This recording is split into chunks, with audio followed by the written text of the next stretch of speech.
Welcome to the Warships Podcast with your host, Kellorn, Venicera, and Arun.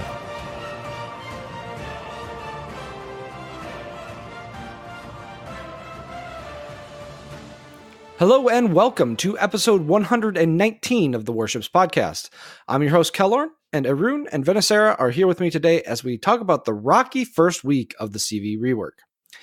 Arun, how did we get to this point? Everyone who tested the CV Rework knew that the jump from Tier 8 to Tier 10 was a big one, and in most cases the Tier 10s were viable and good and maybe even overpowered, while the 8s were largely mediocre. Yet now we have Hakuryus spamming torp planes like mad, dropping random torp soup into the map at 200 plus knots, hitting F, and then doing it all over again. You know, we talked about in previous episodes how we thought that the rework needed to be tested on the live server, but how did this particular aspect of a carrier that is so dominating in the game space get past testing? So there's a few things that added up to the nightmare that the Hakuryu ended up being, and that is the fact that anti-air doesn't really work against the way the Hakuryu works. First of all, it's because she has long-range torpedoes, or that she can decide to take advantage of, but she doesn't have to. Then there's the fact that her torpedo bombers converge really, really quickly, or converged. And then there's the fact that anytime planes actually did their drop or started going back to the ship when you press the F button, then the planes would basically do a 90-degree vertical climb, and they would become invulnerable to anti-air damage within a few seconds of you pressing the button or the drop finishing, meaning that it was very, very difficult to shoot down torpedo bombers. Meanwhile, the torpedo bombers could basically maneuver however they wanted in the anti-air and then just drop torpedoes. On top of that, we did not get the flooding rework, meaning that flooding still did full damage. And as a result of all of these combined, the Hakuryu ended up in an incredibly dominant position because you couldn't shoot down their planes. So the CV didn't take any time to do another drop. And, well, the torpedoes still hurt not as much as you would expect, but because they still caused floodings, it was a very dangerous proposal. I mean, we saw one person get like 550k damage or something like that in a match, which, you know, it can happen normally. From what I understand, there's a game on the Russian server where Grossa Kurfürst got 509k damage once. However, the reason why the CV got so much damage is because they had over 200,000 flooding damage. And obviously playing against that is insanely frustrating. So I'm really glad that they nerfed it. So I guess let's talk about the community reaction to the carrier rework for a second, Arun, because it feels like it was really, really toxic there for a good 48 to 72 hours, where we got to the point where, you know, devs are not talking on the forums anymore and things like that. Is it all overreaction on the part of the community, or how much of it is founded in fact? I mean, and how do we kind of like dial it back a bit so that it's not quite so toxic? Well, I actually think the reaction to the developers, I expected it, not because of what the rework is like. I just thought that this was eventually going to happen where the developers would get frustrated, because if you look at communities like Reddit, what you see is that they bash the developers constantly. And, you know, the developers are also people. When they read that, they get discouraged and they don't really want to keep reading it. I actually talked on my Discord with some other people way before, you know, the patch hit, actually probably even months ago, about how I think it's really cool that the developers are reaching out and, you know, discussing with the community. But seeing the reaction of the community quite often, I was rather certain that eventually the developers don't want to engage because they'll just get bashed constantly. And in the reworks case, I think some of it is justified, but I also think that the community doesn't have any nuance, because if you look at, for example, the Tier 8 CVs, from my experience, they were rather weak. But from what I saw other people do, they seemed okay. However, everybody, you know, is maybe not everybody, but many people are memeing about how strong the CVs are when they're only looking at what the Hakuryu was like. The Hakuryu outperformed all the other tier 10 CVs by quite a mile. And, even compared to the other tier 10 CVs, she's way too strong. Of course, she's going to get nerfed. However, all the talk about CV rework, maybe not all, but a lot of it, took the Hakuryu as a base. Whereas when you look at tier 8, they weren't anywhere near as strong. I would even say that in many cases, I would probably prefer any other ship class over the CVs at lower tier. I actually felt the same way. We talked about that just before the rework was released, when we got to try out the premium tier 8s. I found all of the premium tier 8s at tier 8 to be very frustrating, particularly while I was playing tier 10s. Now, I don't think it does any good for us to be the doom and gloom squad and kind of pour more unneeded gasoline on this particular wildfire. So let's look at the proposed changes, which were posted on Monday on the dev blog. They state that hotfixes will be introduced to, quote, reduce excessive efficiency of Hakuryu and, quote, reduce the excessive efficiency of Haku's torpedo bombers. In addition, they suggest that there should be a penalty for F-spam. They talk about balancing the AAA and doing a balanced pass for destroyers. I guess the overall community feels like it's in a bit of an I told you so moment in response to these issues, as a lot of these are things that I feel like the testers talked about quite a bit at length before the CV rework was released. It's gotten so bad that, like everyone was talking about, that Subactivian has essentially withdrawn from engagement on Reddit and the forums because of the hostility. Yet we kind of have to move forward as a game and as a community. So I found that the suggested hotfixes were ambiguous. So I guess, what are your thoughts, Arun, on their things to reduce excessive efficiency, and did they get implemented in the patch that we saw last night? So if you want to nerf the Hakuryu specifically, well, obviously, first thing, you should increase the time it takes for the torpedo bombers to converge. In fact, in my opinion, Hakuryu's torpedo bombers should probably take longer to converge than Midway's, because Hakuryu can play against it because she has 8-kilometer torpedo bombers, meaning that you can drop from really far away. And because your concealment gets down to 6.1 kilometers, you can fly in a straight line for quite a while without it having any real detrimental effect on the actual planes themselves, meaning that Hakuryu probably should have launched with a much longer time to converge the torpedoes. And that would have negated a lot of the strengths or a lot of the power of what we saw with the Hakuryu. Furthermore, you probably should get rid of the fact that when planes finish their drop or you press the F button, that they become invulnerable. And then there's also the fact that, actually I forgot the third one. I know there's a 0.3. Anyway, the first two actually, from what I understand, the patch implements, because, that's kind of what it says. The attack run preparation is now longer and more difficult. The parameters of the aiming were changed and the angles of the torpedo spread were increased, even when aiming is at its most accurate. In addition, the delay before the start of a new attack is increased. We have significantly changed the characteristics of the torpedoes, reduced speed, increased detection radius, and arming time. Oh yeah, the third one was the delay before you can start a new attack. Now, there is actually one more thing that I forgot to mention earlier. The torpedoes were bugged. They did not show up as armed if you were on the receiving end every single time, meaning that sometimes you saw torpedoes come towards you. They did not look like they were armed, but they were actually armed. So you didn't actually know that they were torpedoes that could deal damage to you. Furthermore, the detection range of those torpedoes was incredibly low, and it should not have been that low, in my opinion. So do you feel like this hotfix addresses all of the issues of the Hakuryu and kind of gives us a new baseline to start from? Or do you think that that another balance pass will be required after these are complete? Well, I think that it does.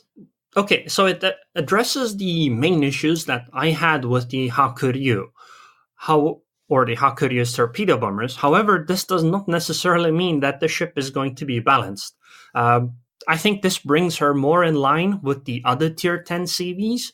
However, again, this does not mean that they are balanced compared to the other ships, because if, in my opinion, your baseline is the fact that the tier 8 ships are as strong as CV should be for their tier, then the tier 10s are certainly overpowered. Because if you look at things like rocket planes, for example, Hakuryu's rocket planes, let's say that Hakuryu's rocket planes, like if you add up all of the damage that they can do in one single drop, is a 100%. Then if you compare that to the Shokaku's, I believe it's the Shokaku, her rocket planes would add up to 44%. That's less than 2 times, meaning that the damage output of rocket planes from tier 8 to tier 10 more than doubles. So obviously, and kind of the same thing happens with the other types of planes. For example, Hakuryu torpedo bombers drop 4 torpedoes, Shokaku's drop 2. The range was different. I don't know if it still is. And this means, and obviously HP does not double from tier 8 to tier 10, meaning that either tier 8 CVs are too weak or tier 10 CVs are too strong. I expect there to be something in the middle, because I think that tier 10 CVs are still, well, probably too strong. However, one of the big reasons why is spotting, and I'm not sure if Wargaming is going to do anything about that in any time soon. They did include that on their list of things that they want to talk about in the dev blog. It did not. It looks like nothing really got implemented here that I can tell to address that. There was one thing here. Let me just read it. They did say to reduce the attacking and spotting potential of attack aircraft against destroyers in high tier battles, the number of aircraft in the squadron was changed to 9. And the attack group to 3 for Lexington, Shokaku, Midway, and Hakuryu. So I think the attack aircraft are the rocket planes, I believe, correct? I think so. And this would obviously mean that. So the problem was that spotting was actually worse against destroyers in the old version of the CV rework, or in the old version of CVs, when you had RTS CVs, because you had many squadrons. You could literally take a squadron of planes and just sit them on top of a DD for the entire game if you so chose. Obviously, people didn't do that all that much, because that conflicted directly with, well, dealing damage, because, hey, you would like to have that squadron go back to your CV, rearm, and then come back and drop on some ship. So there was, you had a choice. Now, if you had competitive games, then obviously CVs mostly did the spotting stuff instead of damage, because you don't have much opportunity to deal large amounts of damage. However, right now with the CV rework, the problem is that when a CV comes in and they drop on, let's say, the DD itself or some other ship next to it, the CV is going to circle back to another drop, circle back to another drop, circle back to another drop. And this meant that the plane kept flying around the DD for a very long amount of time, meaning that other ships would simply shoot at the DD and probably deal more damage to the DD than the actual drops themselves.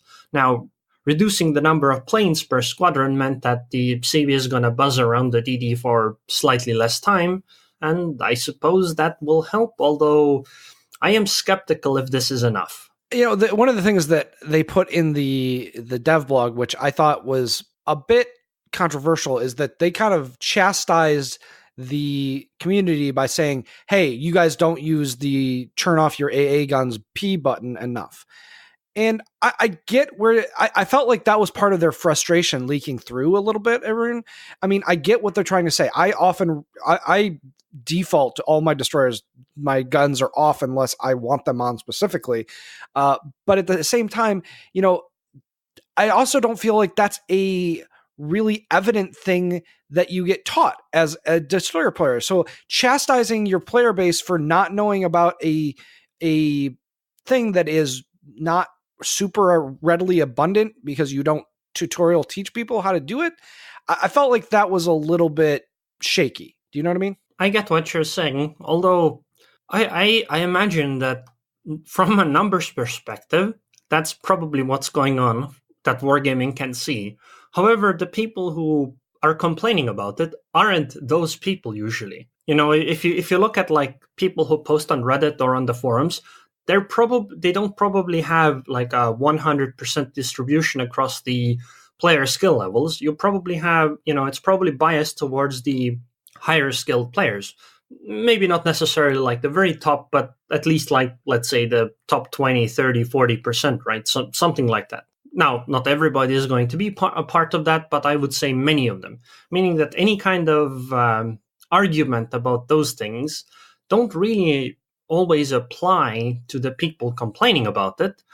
On top of that, I would like to say, Wargaming, what the hell is a default hotkey of P? When I'm playing with WASD, I'm sorry, but my fingers are not Actually, I probably can hit the P button while holding down the A key, but it's barely. With your thumb, maybe. No, I mean, like, yeah, I guess something like that. This is like some press M to make marine stuff we saw in, like, StarCraft 1 from, like, well, almost 20 years ago.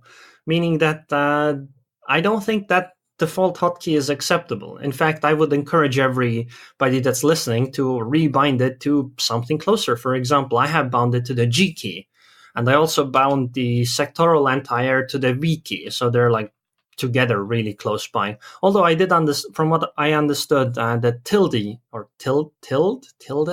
button next to the one. Oh, okay. The button next to one. Okay, that should also open up sectoral anti-air. So I want to talk to Vanessa here for a second, and then one of the aspects called out in the Hotfix dev blog was that of carrier matchmaking, which again was something that we've discussed in previous episodes while we were testing. I, for one, would like to see mono tier carriers back, because tier 10 carriers mixed with tier 8s honestly feels awful, and it honestly feels like something of a waste of a game when you're playing the tier 8 carrier. I also, frankly, think that we can safely limit it to one carrier per team and do away with the 2 CV games. God forbid seeing 3 CV games, which they specifically said was possible in the current matchmaking.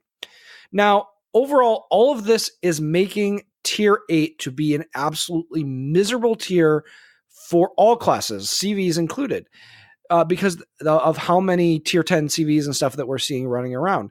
So, Vanessa, what is your thought on the carriers? How miserable are they making you in terms of playing your destroyers, and particularly at tier 8? Well, I have to admit, I've only been doing ranked and testing new ships. So as far as that's how you get out of seeing CVs, people. Yeah, play ranked like Vanessa. That's exactly what you have to do. No, honestly, it like I said in the past, I'm kind of taking a wait and see approach to this. And, there's going to be so much tumultuous things going on with the games, with carriers. Wargaming needs numbers. They need mass numbers to understand how they're going to tune all of this. And, right now, some things are going to be a Charlie Foxtrot. And so for my enjoyment of the game and my, right now we have a rather short ranked season. So when I have had the opportunity to play, that's what I have been focusing on. But I have been witnessing what other people have been going through. And obviously, keen to see, what, everyone's been seeing on our, dev chat. And it's, interesting to say the least. Tier 8 has been kind of in a rough place for quite a while now, even before, the CV rework, if you will. It used to be, 3, maybe even as early as 2 years ago. Tier 8 was, that was the place that everyone aspired to get to, get as many tier 8s, enjoy that tier, play all those ships, have fun, and kind of similar to how tier 6 was for quite a while. But the game has changed, and, we really haven't had that really enjoyable run in tier 8 as we, really, I don't want to say grew up with, but, when we first really started cutting our teeth in the game and just really enjoying the game, those were like the tiers. And, the game has changed a bit and things have shifted. I just have to say, from casually observing, there really needs to be no more than the one carrier in the game. We already know, even from the days of RTS style carriers, let's be honest, like, I personally remember those games when one side could get a carrier and the other side couldn't. And I even remember when the matchmaking spread was even greater than just 2. And you could see some silliness of double carriers, 2v1 carriers, no carrier versus, 1 carrier, or it just, it used to be, I want to say it used to be a lot worse. I mean, I know kind of, you could look at it with rose-tinted glasses or look at it more critically, but I honestly think on this one, when the game first came out, I feel it used to be much, much worse. But yeah, one carrier per team. I know the Europeans they've been talking about seeing, 3. I have yet to see anyone on the NA side of things talk about double carry. And when I've been testing ships, I have yet to see really more than 2. And I think I've only seen double twice. And that was a tier 10, tier 8. And those poor tier 8 carriers were not having fun. I actually thought that, so in my opinion, I don't mind too much multiple carriers. I do agree that tier 8 plus tier 10 shouldn't be in the same match, because the problem is that tier 8 CVs are incredibly susceptible to other CVs, because so what happens at tier 10 is that you have an armored deck, which means that the only things that can deal damage to you are torpedo bombers. Dive bombers just won't penetrate the deck armor at tier 10. However, also rocket planes won't penetrate the deck armor either, and because fires only deal damage for 10 seconds, which, by the way, in my opinion, is a terrible idea, but more on that later. Because rocket planes and dive bombers can't deal damage, only torpedo bombers can deal real damage to a CV. At tier 10, it means that you're fairly safe from another CV. However, at tier 8, your deck armor is low enough that a midway flies around with her rocket planes and hits your CV for like 15,000 damage, because, hey, first of all, your CV is massive in size, meaning that she will take very many of those rockets, and then your deck armor isn't good enough to block any of those hits. So it basically ends up being as though you had no armor at all, meaning that, you're just going to take a huge amount of damage. And I'm talking 15k damage from like one pass around. She's going to pass around another 3 times. That's going to add up to a lot of damage. In fact, the Audacious, or the tier 10 Royal Navy CV, that's still a work in progress, she was actually even crazier. I had a match where a Lexington was sailing away in a straight line, and because the Audacious drops, she basically doesn't have dive bomber. She has a carpet bombing ability, meaning that if she's sailing away, you're going to hit more, dive bomber or more bombs on her. And I actually hit an Audacious for half her HP in one pass. That's insane and should not be a thing. If you're going to be in a CV, you should be able to hurt the other CVs in that match for as much damage, roughly. So you definitely shouldn't have tier 8 and tier 10 CVs in the same game. However, multiple CVs, I would say that if they fix the spotting problem, that would be okay. But since it's not fixed, I don't think we should have that. Although I would like to note that ideally, Wargaming should strive for a situation where they can have a CV on one team and no CVs on the other team. Because if people were okay with that kind of a thing, then that would mean that CVs are as balanced as all the other classes in the game. And having a CV wouldn't really give you an advantage over, not having one. And but Aaron, before you go past that, are the other classes balanced in the game? No. I mean, that's what I'm saying. No, they're not. But that's what they should strive for, in my opinion. But I don't think they should have this. I agree with that. But right now we have people, people complained until we got mirrored matchmaking for destroyers. Then beyond that, we have to have, nationalities matching for destroyers.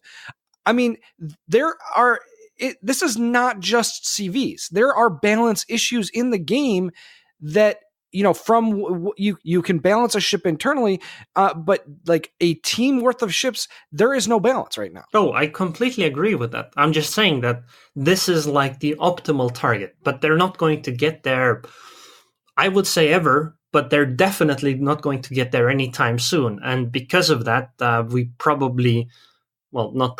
definitely need mirrored matchmaking, and we probably shouldn't have too many CVs either, because that's going to upset the balance too much.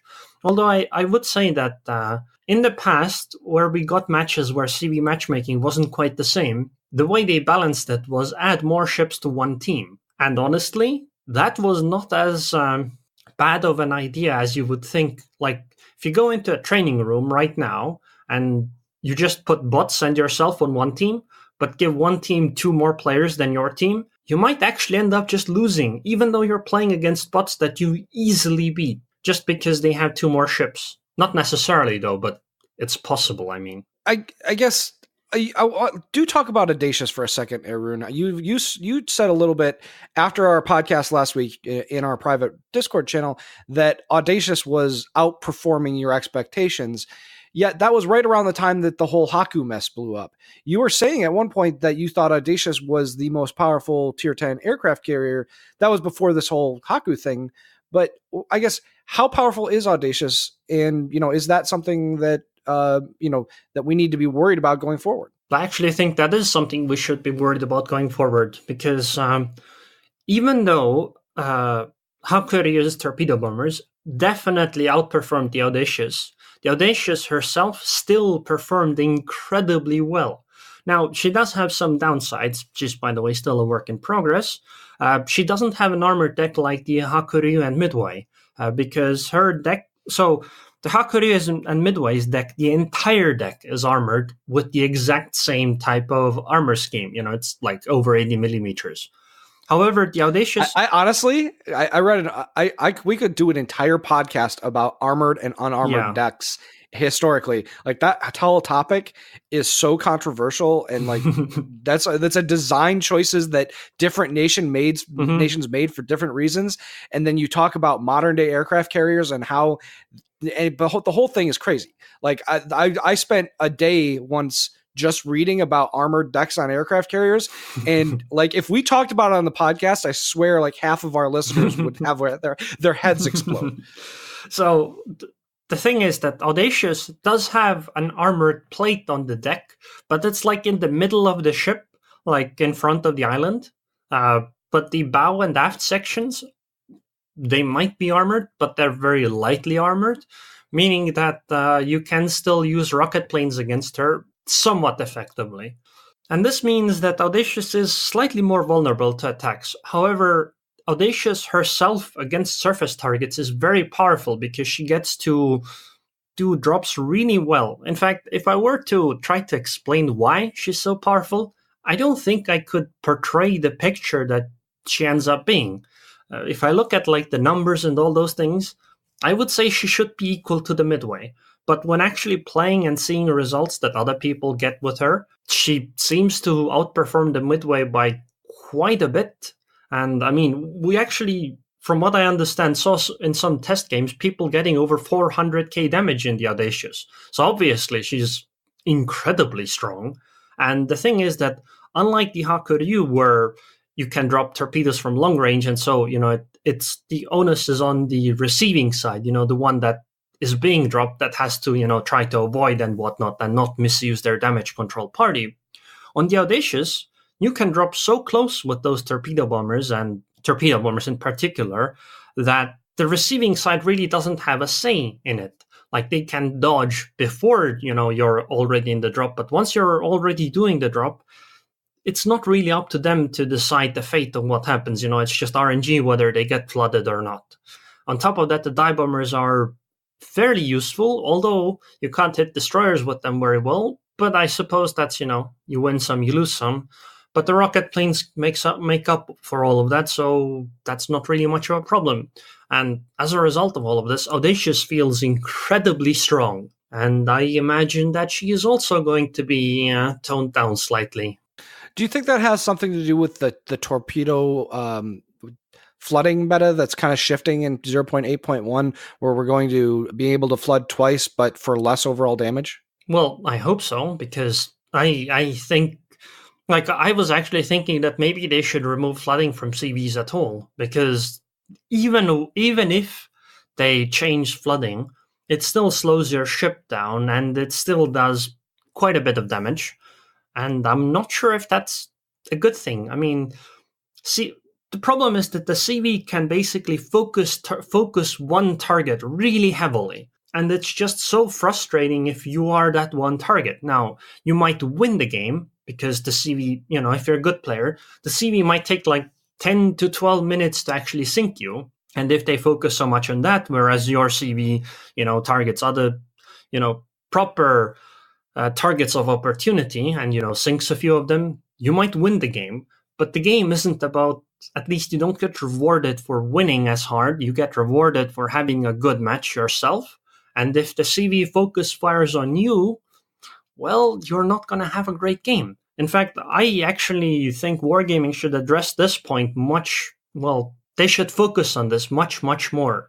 Because it's just frustrating if you are the one person that is getting dropped on all the time. And there's really nothing stopping the CV from doing that. In fact, it's even encouraged because of the way Damage Control Party works. I would propose something, or I have proposed something like, hey, maybe anti-air should be stronger once you have been dropped, or something along those lines. Like, if planes do their first drops on you, then for the next, let's say, 3 minutes, your anti-air is twice as effective, or something like that. So that, the CV is encouraged to find some other target instead of coming back to you directly. Vanessa, how much of that would help you as a player be more comfortable and have more fun playing the game that with Aaron's idea? And how much of that do you think is a good idea, but maybe won't improve your enjoyment of the game? Well, it's a very good, it's a good idea in concept. However, how do you even tell, how to trigger, the AA scaling? And then if you're nearby other ships, how does that trigger, would the other ships, within the same vicinity also get that? How would that trigger? Would it have to go off of, potential damage? If you missed, well, what if, one of your torpedoes obviously missed the ship and then go another 6 kilometers near a cruiser, and then all of a sudden that triggers that's AA scaling. And, now you have a really difficult time of trying to attack anyone, especially if everyone's kind of clustered together. So I like the idea in concept, but in practice, it might have some further frustrations that, just shifted around. I think the idea, obviously is to try and seek balance, but we know that in a game with this much RNG and this much, difference in teams, the match is going to be different every time. And the setup is going to be different every time, and the ships involved, players involved. So we can strive for balance, but honestly, we know that there will never be a perfect balance in this. So you're saying there no one will bring balance to the force? No balance unless we get. No, I'm not going to go there. Honestly, we really just need to see more numbers. We need Wargaming to get more numbers so that they can try to address the biggest issues as possible. We know there's always going to be the outliers. There's always going to be those players who will be able to maximize and just do insane. But honestly, that's with any class. There are situations where, you get the quote unquote perfect storm and you absolutely go to town, and just have one of those stellar games. But there's also those perfect storms where, you absolutely have those terrible games, and it's like anything and everything you try and do, just you come up with nothing. And, I believe Wargaming's thought of it as, well, that's just one game out of hopefully many that you're going to play, and you just hit the battle button again, and hopefully the next game is different and balances your overall experience out. Personally, the game obviously is changing a bit, and there's going to be need and time for adjustment. And it's kind of, I don't want to say it's along the lines of, the RPF, but, it might be similar to, the changes of removal of open water stealth firing and, little combinations here and there. And, the game is different. Ideally, if you want to play destroyers and you want to play them well, you're trying to contribute as much as possible to your team. And, before the mass influx of carriers, because let's be honest, like I do remember what it was like playing, when the game transitioned from the closed beta to the open beta, and the old metas that we used to have, at least on the NA server, there was much more carriers around. The carriers, the old RTS carriers, you used to see them often, almost every match, and destroyers were not as, I don't want to say plentiful, but they were around. And, we just kind of, I don't want to say made do, but you learn to play with, kind of constantly being spotted. And I know for a very long time, when we started to see carriers disappear from the game, that the meta really started to shift. And that's when people really started to complain against destroyers. And one of the, I don't want to say arguments that I made, but one of the points that I constantly brought up is, initially the game was designed with carriers, with all four carriers or all four classes in mind in the match at the same time. And when one of those is missing, that is when your balance really starts to skew and just really starts to mess up. And from then, Wargaming has been struggling to try to achieve a balance without carriers. Now we have carriers back, and people, they're the new flavor of the month. People are playing them, and that's great. And that is exploring and changing the meta of what we know and what we've honestly been comfortable with.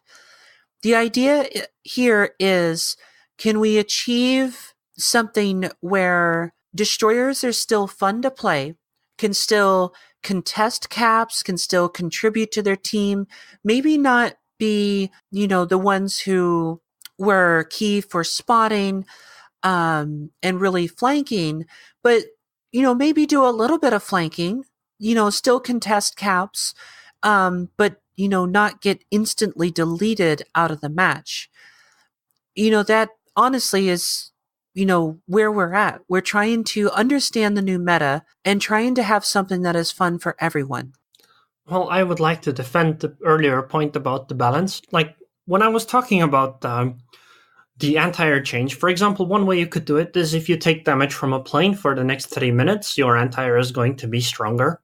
Something like that. It doesn't have to be that way. Programmers are smart people. They could figure some solution out. The reason why this isn't something we can really decide based on numbers is because this isn't a balance issue. This is a frustration issue. This is the situation where you're playing a destroyer and the RTS CV comes around and cross-drops you and one-shots you from at the start of the game. It's frustrating. That's the big issue with it. And you won't see something like this very well in numbers, at least not numbers we will ever be able to see. Maybe Wargaming has some statistics that can tell them this, but I kind of doubt it. Otherwise, they would have made a whole bunch of changes even earlier than this. And so it's a frustration issue, which makes people annoyed at a certain class or a certain type of ability. It's kind of like radar, right? Radar that's too abundant is frustrating to play against, not because it might necessarily ruin your game, but because you just have to play completely differently. It's kind of the same if you're playing a destroyer and CVs aren't very abundant. They're rare, and you're, let's say, playing at night, so they're even rarer than normal. And when you're playing, if you're in a CV match, you have to play completely differently than in a match without the CV. And because of that, you might get frustrated when you have to play against the CV, because the CV is going to constantly affect your gameplay. That's the type of thing I'm talking about. And actually, one thing, RPF, you brought up, I completely forgot earlier. The whole comment about turning your anti-air on or off kind of loses its point when CVs can take RPF, because for some reason, I don't know, they decided that, hey, planes should be able to tell where the closest trip is. I'm sure a plane going 250 knots is not going to negatively impact DDs in any way, right? That's basically impossible, right, guys? Totally. Well, we actually went way over the time that I was expecting to talk about carriers. So I do want to talk about some other things that we have to talk about. So have you guys ever seen that video of the martial artist who gets repeatedly kicked in the nuts and he just stands there? It's like, I don't even know what it is, but he practices getting kicked in the nuts. Is he Duke Nukem?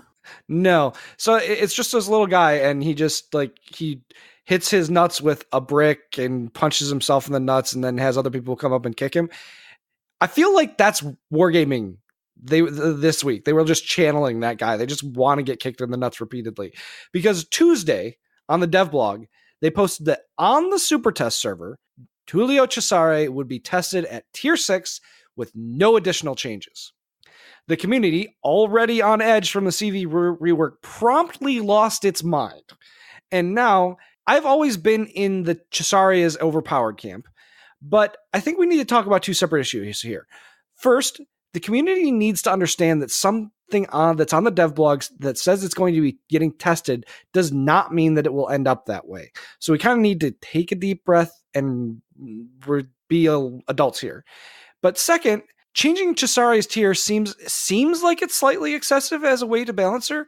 But that said, the nerfs that she received to shoehorn her into tier 5 were pretty massive. And anyone who got to test her in her first iteration, which I remember distinctly Vanessa and I talking about this on one of our podcast episodes, we both said that it could be a tier 6. So maybe that's how this will pan out, and we'll end up with something closer to that first test iteration and at tier 6. Well, let's also preface that by that first iteration of Cesare could be tier 6 because those guns were ridiculously good. And then they nerfed him a little. That was what I was kind of saying, is that the idea of her at tier 6 is not that much of a stretch. I don't know. I mean, does it matter? Isn't she going to be in those tier 7 matches most of the time anyway? Well, now she can be in tier 8 matches, which I think is probably what some of the freakout's about. What? No, because she won't. Her tier 8 matches don't exist. Tier 8s are always in tier 10 matches, okay? It does seem partly, factual there.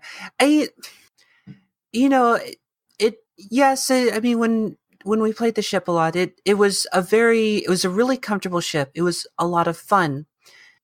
I always kind of take don't necessarily nerf the ship, but kind of bring everything else to that.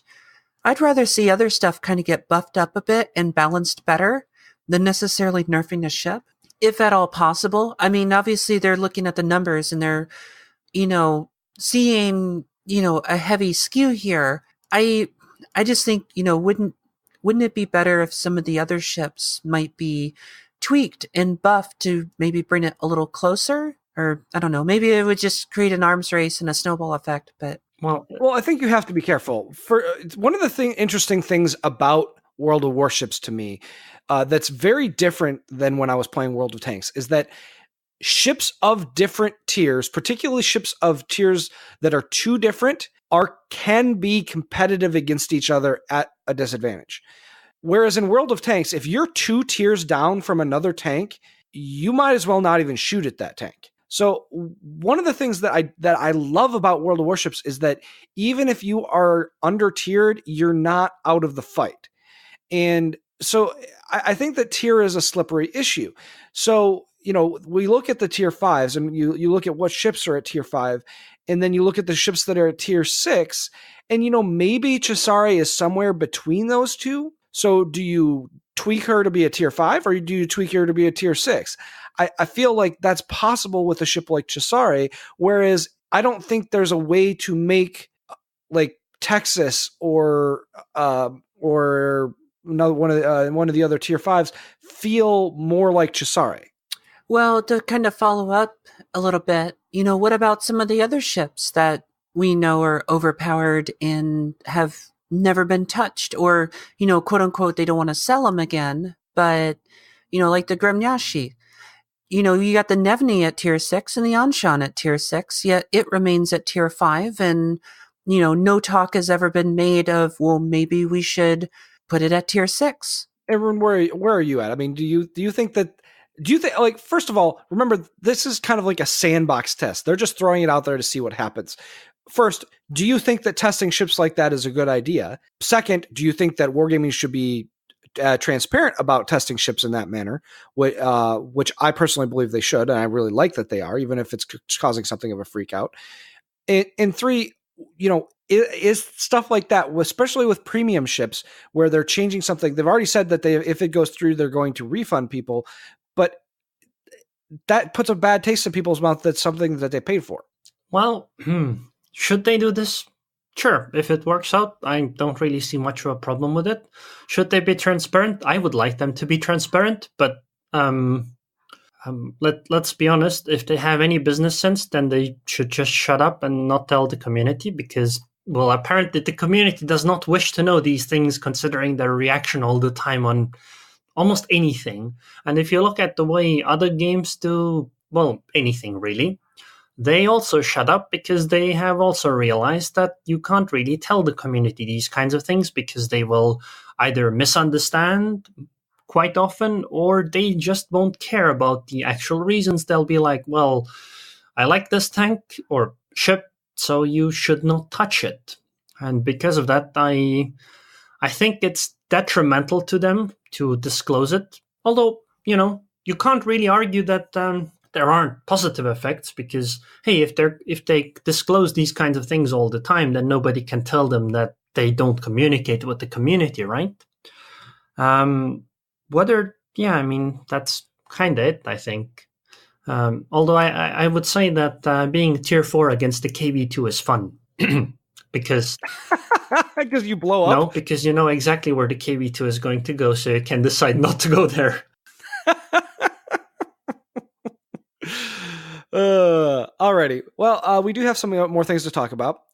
So speaking of losing my mind, I'm guilty of it too. Last week, I was not happy about Azuma's nerfs to tier 9, and I still don't enjoy her tier 9 gameplay as much as I enjoyed her at tier 10. That said, the devlog announcement of an upcoming IJN tier 10 supercruiser as a follow-on to Azuma makes me very happy, because they specifically indicated that the new supercruiser will get torpedo launchers and upgraded AA. And this finally makes sense to me, because last week I was very confused about why they would sell Azuma for steel. Because if she's tier 9 now, then they can probably sell her for free XP, coal, or both. Well, we get the new IJN tier 10 supercruiser for steel at some point in the future. So now, Vanessa, I know that you were one of the people that was always on board about giving Azuma torpedoes.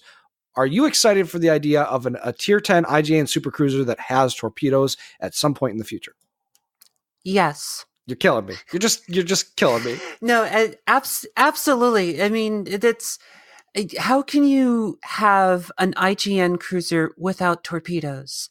And, you're going to give me, Zhao with bigger guns, hopefully the same torpedoes or something comparable. Even if it's something along the lines of Key's torpedoes, it's just that one extra little option that makes IGN cruisers so fun.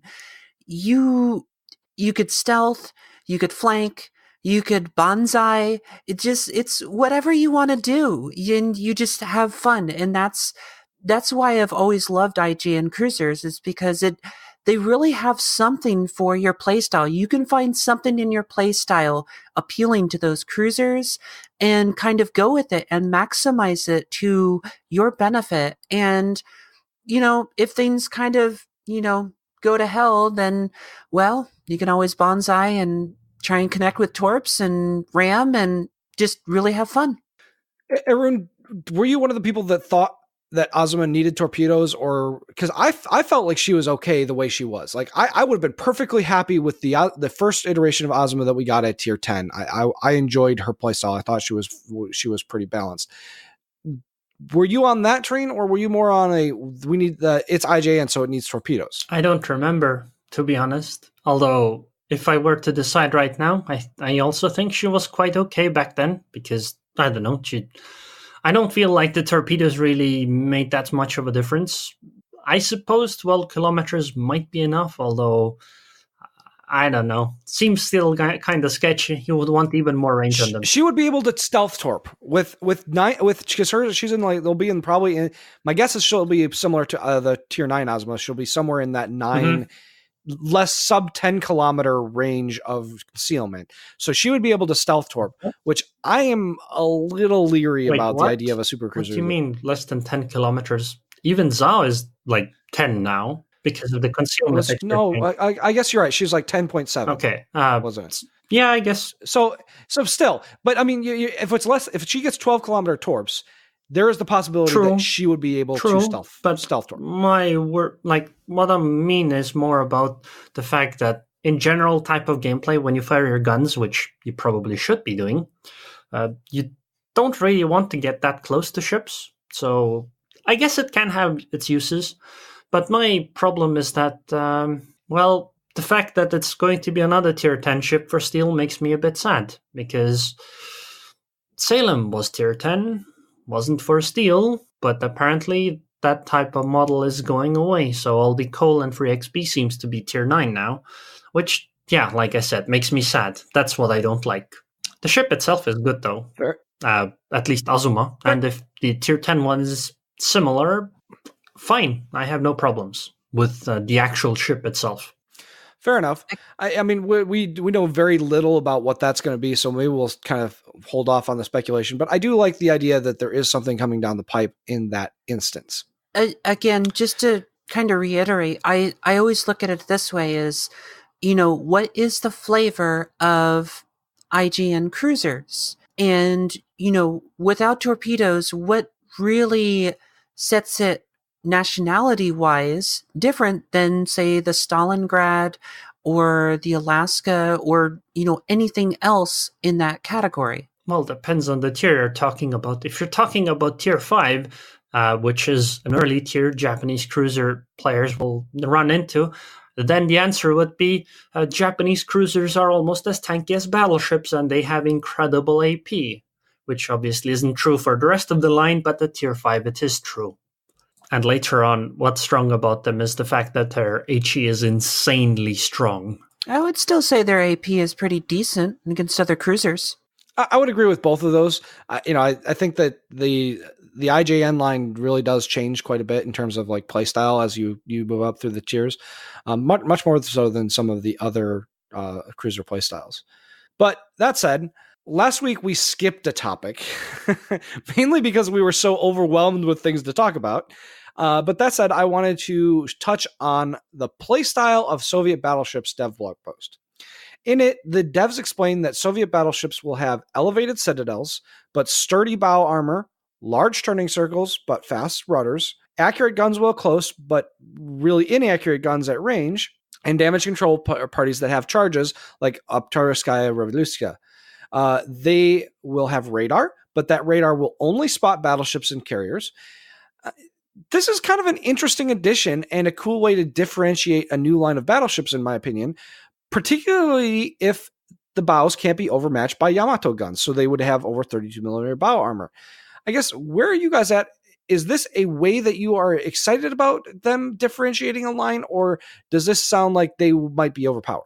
Sounds to me like they would be overpowered. If Yamato can't overmatch their bow, and on top of that, those ships are strong close range and with the multiple damage control parties, actually, I understand why they're doing that. From what I understood, the Russian server tends to be much more brawly, where people brawl way more, and this would probably be the perfect type of ship for that. And them being Soviet ships, yeah, I guess that makes a lot of sense. I don't really like the idea because, well, kinda, Yamato already has a whole bunch of problems close range, and this encourages Yamato players and even other battleship players to stay even further away, and I don't think that's necessarily a good thing. Although we will have to definitely see how it's going to be in practice, because it might very well be that Soviet battleships just end up as food for Asashios and Shimakazes and whatnot, in which case I guess it doesn't make much of a difference. Also, you forgot to, mention that we are in the midst of the carrier rework. So if you have a really, really large turning circle, it might be difficult to dodge torpedo attacks and some such. Are you saying that Wotka is not impervious to pesky flies in the sky? I'm just saying we have to see the totality of these ships once they enter in the environment. I know I'll be testing them a lot. I'm kind of excited to kind of see a anti-BB, if that even makes sense. But with the high citadels, honestly, it could go one of two ways. We could either see, Stalingrad on steroids that kind of charges in and brawls a bit, but obviously, if the citadel is too exposed, once you charge into a point and, you're in a brawl, someone is going to be able to hit that citadel, at least in theory. So I'm really interested to see how it's going to play out, but I think on at least the NA servers, you're probably just going to see a lot of bow-in tanking. Well, I would actually say that if you want to think about a ship that's kind of like it, think about the scaled-up version of a Stalingrad, except she isn't very accurate at range, and that's basically what I think Soviet battleships are going to be like. I mean, I guess Moscow would be kind of in the same vein, where their side isn't actually very strong. Like, if you get the side of a Moskva or a Stalingrad, you can hit her for enormous amounts of damage. But because of the way the bow is armored, you can't always just overmatch the bow either. So that might actually end up being what they are like. Actually, Vanessa brought up a point that I was going to make, is that I'm not convinced that these are going to be good brawling ships. You're going to want to be close, but I feel like particularly like the Soviet version of the Nelson that has all its guns facing forward, ships like that, you're going to point your bow at things and that's all you're going to do. And you're just going to kind of creep forward and use islands to protect your sides. I don't think they're going to get into brawl people. I think they're going to be like island hopping ships. Wait, what's the difference between that and brawling? Brawling comes to mind, you're a German battleship and you just drive at the enemy until they run away or you die, which is more likely. Speaking of that, did you know that on Asia, the best performing ship in ranked right now is Friedrich der Grosse? Please tell me you're kidding. Actually, I didn't check the numbers today, but last time I checked, that was literally the case. Let's see, the 11th season. Win rate. I have been seeing a lot of people bring them into ranked. No, Jutland actually performs her slightly. She's number 2, okay? Does that make it okay? Oh God. Well, let's save that for next week, because that we could probably spend an entire talk about how the meta is going in ranked games. But all right, so we also got a lot of test ships last week, and I'll be honest, with the CV issues this week, my desire to play and test was at an all-time low. But I did have a few thoughts. First, Leone at tier 6 with her new gun velocity is absolutely insane. She's a DD killing maniac with massive alpha strike, and just the guns are crazy. I love them. The torps are still bad, but it almost didn't seem to matter because I was able to do so much damage with the guns. Azuma, as I mentioned earlier, is still a disappointment to me at tier 9, but Exeter is a damned monster. I had a 6-kill game in her that I almost single-handedly won the game, but she's so good that I don't even know what to say about her right now, and I feel like she needs to be nerfed in some way. Yeah, I kind of fear that Exeter, well, I don't want to say fear, but I feel that Exeter might get the same treatment as Cesare. And it's really strong at tier 5. It is a fun ship to play at tier 5. Every game that I've played in her, I've done well. I've had much enjoyment, even with, all the new carriers swarming around and people trying to take shots at you. It is a very good ship. and I'm struggling to I'm struggling to see why they thought tier 5 when, you look at, say, Perth, and it's at tier 6, and, that's a light cruiser and this is a heavy cruiser. And, they gave it heal, has the ability to heal back hull damage, and just the tools in the kit. Yeah, the AP is not that great, but some of the targets that you shoot at, it doesn't matter if your AP is great or not. You're still going to Citadel it. And the HE is really effective, and it's just an all-around good ship. And I don't know what they would do to necessarily nerf the ship, but I kind of feel they might give it the same treatment as what they're doing to Cesare now. I think I've played 2 matches in the Exeter, and both times I think I was with Strefs, another community contributor, and he was telling me about how strong the ship is, and then both matches ended up being absolutely terrible because, just bad circumstances, I guess. It was just kind of funny how the ship was so hyped up, and when I actually played her, it did nothing at all for me. Although that's not my final opinion of her, but I find it's definitely possible to fail with her as well, or at least not have an amazing game. Do a couple matches just solo, and just go in there and check it out. Although I did notice that her armor scheme kind of looks like a destroyer for some reason. It seemed to have 3 sections, especially the bow was almost like half the ship. I don't quite understand what's going on with that. Yeah, it's an odd ship. I didn't take a lot of citadels in her. Honestly, the heel felt really good, but it doesn't feel like it's super. It's not doesn't feel like the super heels of the kind of the higher tier Royal Navy cruisers. But it did make a difference because the 6-kill game that I had 184 health left, and I was just eking out. I at the end of the game I was running away and hiding in my smoke from the carrier, so that I could back cap them in a standard game. So I mean, it has all the tools, and it feels when you use everything correctly, it's really difficult to kill. But did you guys have anything else for this week before we wrap it up? Actually, I have a question. Don't we have the Yahagi as well? We do, and I did not play her at all, though I hear that some people are actually really enjoying her. Okay. Yeah, I did not get a chance to test her. I only really tested Exeter and Leone. And I do agree, Leone is faring much better now. I do wish that there was some compromise a little bit to maybe shorten the cooldown with the torpedoes or something. But I mean, it is with it. It's definitely more comfortable to play, but definitely with all the carriers going around, you still have to be careful. Well, I didn't play too much of her, but Yahagi's armor scheme is still terrible, or armor is still terrible, meaning that I think regardless whatever else they change, the ship is still going to feel because you're just going to get hit so hard by almost anything with AP. I mean, that's kind of one of the downsides to being a light cruiser, right? At that tier. I suppose that's true. I suppose. I mean, I feel like you're looking at Yahagi through the lens of Furutaka and Aoba, which, as you were mentioning earlier, are basically mini battleships at their tiers. Well, yeah. I mean, why can't have a light cruiser like that? How hard can it be? Or how heavy can it be? There are questions that we don't ask, Arun.